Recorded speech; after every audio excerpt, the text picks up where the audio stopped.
the question is, are you clear? But I think the question itself is not clear. If I ask you, are you clear? Do you get the question? What I mean by that? Yeah. Okay, that's impressive.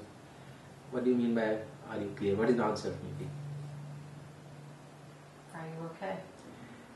No, that's come close. That's I can't come any closer than that.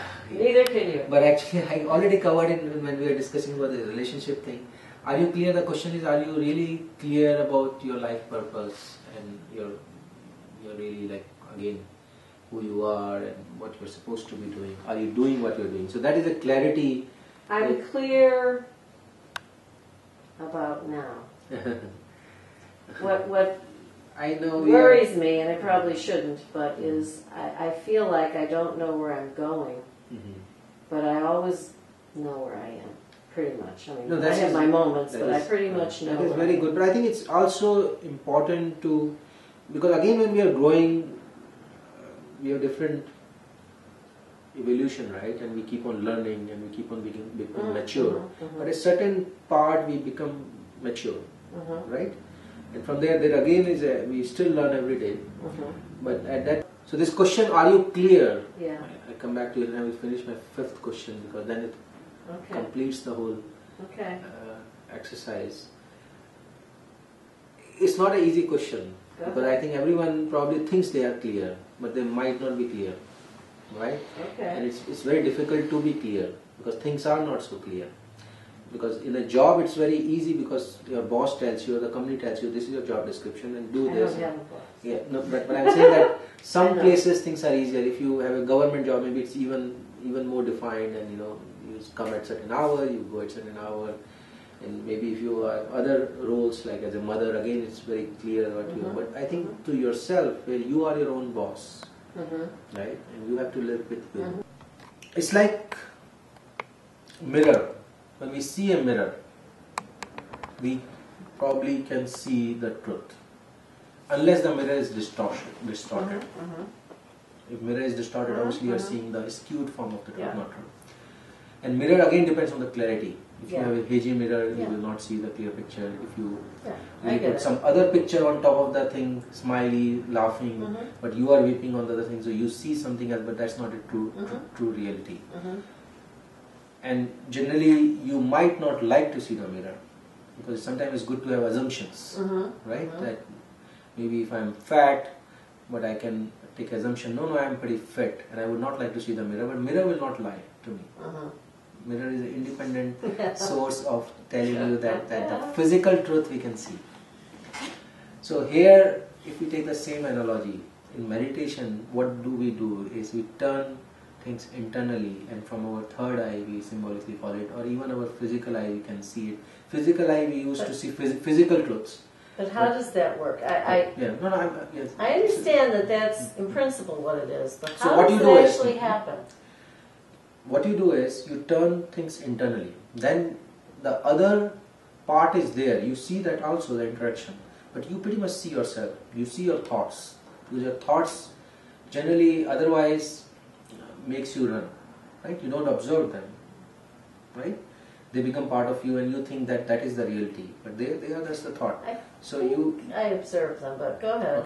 Okay, very nice. If that happens, you definitely, but you first of all observe them and you see that many of the thoughts are pretty like many fears. No, that is fine. Negative, definitely this part something, but some are irrational. Like we have some fears which probably never going to happen, but somehow we are programmed so much, and somehow we. So I think in meditation, when we see things more clearly, we observe. Like just like a mirror, we see a physical reality. Here we see a mental reality. So we cut down few thoughts that this is like totally out of the scope, or this is stupid, and let's drop it. But still there is some stuff which is real. So when you get more peaceful and calm, which happens when we sit. Similarly, like again, if you see the physical analogy, like if you are running, probably will not be able to see yourself that clearly. But when we are, seeing face to face, we see things very clearly. So here we are seeing ourselves. So here we observe us much more closely. So we see that still there is some genesis of thought, there is some bothering thing, there is some concern, there are some things which requires us to address. And when we look even more and more closely, things get more and more clear. Sometimes we quickly think that is the case, right? So in case of example of relationship, I think first we assume that it's other person, right? It's all that person's fault. And, Oh, I never did. But when we, I think, see us more and more, we pretty much, we can go to the reality. It's easy. The process is difficult and we probably don't like to do. That's why you see people who will probably not enter in meditation much, because you see a lot of stuff which you would not like to see. Right? How does that happen though? That's what I want to know. You don't because I see this kind of stuff. I that's get very good. These but you don't ignore, or you don't escape. Because again, as soon as we go off of a mirror, we are again on our virtual world. We are not in a real physical world. Similarly, if we don't sit long enough, right, and we get involved into watching TV or involved in some other activity, we again get into that real virtual mental world. We don't give it enough time to really zero it down or narrow it down. So it's a process. So meditation is a real drill we are doing, real exercise to really go to the bottom, to be able to see the truth. And from there, at least we have a more possibility to deal with it in a better way. Right? Yes, that's true. Isn't it? If in the mirror we see we are overweight, we put down something, we can take some corrective actions that try to cut down on portion size and maybe eat some healthier and do more exercise. If you don't see what the problem is, exactly. You can't do anything. Yes, exactly. That's correct. Yes. Exactly. And it's physical truths are easy to see, mental truths are more difficult because they are intangible. So we need to be, meditation is probably not the only process, and meditation sometimes has been,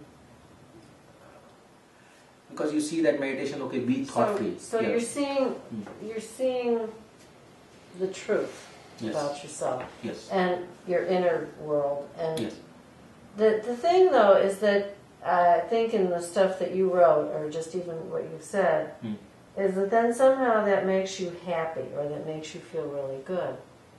How does that process happen? Is it just that as you see things more clearly, you actually change, you head in a better direction and then you're happier, or is there some real thing that happens?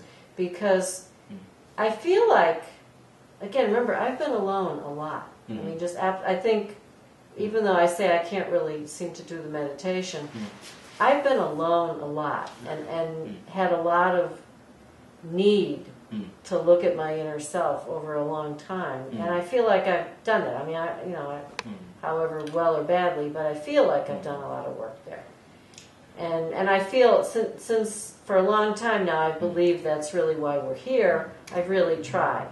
It's like, and it does. I mean, it has made me much happier. But is there more? Is there something I'm missing? Once you learn this art of observation, or going to the truth, or maybe meditating enough, or meditating regularly, and being okay to be honest with yourself, and you actually start learning yourself more and more. It's like software, if you do not know the programming language and you just want to fix something, you will not be able to fix the bug. You need to understand some programming language, you need to understand how it works. Even a machine, say computer, if you want to fix computer, you need to really understand how it works. That's true of your mind too. Right. So here, exactly. So here you need to really understand that, how the thoughts happen, how this, maybe if you are, if you have a lot of trauma about some negative event in your life, you can really see that in a more realistic light, and you can really see that this is the point where I was wrong, or maybe if I would have done differently, the results would have been different. So you have this maybe past you cannot change, but future you can change. So you not only have this observation and these insights, but you have corrections. From there you have understanding, you have a knowledge, and from that understanding you can bring the change. Nobody is so stupid also, but many times we are ignorant. It's not that we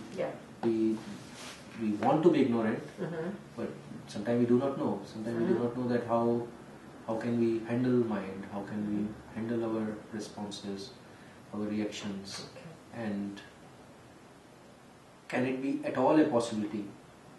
Sometimes people think that it's impossible to be in a different way, right? Like this is how I've been brought up with, this is how I've been told. I've changed so much, I don't know if I ever feel that. I think you really are very, very pliable. People are very pliable, really. They don't want, they have all this rigidity. I've been having some work done called myofascial release therapy. You know what that is? And the whole thing about the rigidity of the body, and I think that sort of thing is very good to heal some of your long-term damage. But I think you're right. It's the same with the mind. You just you get this rigidity and you can't budge. Because when we are a child, we are children. We are probably, if we have a decent parenthood, we do not need to observe so much. We do not hit with so many problems. We are not. I didn't have decent parentage. I really did have to grow up very young, and I really did. I don't know how, I don't know how much this really has affected me, but I didn't have a situation where I was protected as a child. So I very, very much anyway. So I really had to do that for myself, really at a pretty young age. And the awful thing is I could. So it means that said a lot of things, and it's been hard for me to unlearn a lot of that. But ultimately, this clarity, and I will end it in a note, you see that things are science. Life is science, and nature is science. Whatever happening to you around you is a science. And once you know the science, you know the science. And it's important to know the science, your own science, your own mind science, and your interactions with yourself and with other people. This is so important to know. Unbelievable value or importance is there, probably number one thing. So once you know it, you really have a lot of examples in your own life to prove your theories or prove the truth. Then you live it. Ultimately, it comes about applying. No matter how much knowledge we have or how much we know, if we don't apply it, it's wasting. So the continuous practice, or when we truly become meditated, or when we truly change, that means change. The thing means that we are living it. Now we are in sync with the truth. We are no more random. Right? We know the science. We know this is the stuff. This is going to happen. If this happens, this is going to happen. If I drop a pebble, it will go down. It cannot go sideways. Cannot go up. Right? There is a gravitation, and that's a science. No matter, again, somebody did a more research to figure out exact formula, but the same event will happen, even if you know the formula or do not know the formula. So knowledge doesn't mean also that you pretty much know every single neuron, or how exactly the brain works, or how my interactions or my thinking, or how my life is working out. You don't need to go to probably the exact mathematical formula, but to know sufficiently and being aware of it, you can manage quite well. Okay. Right? Yes. So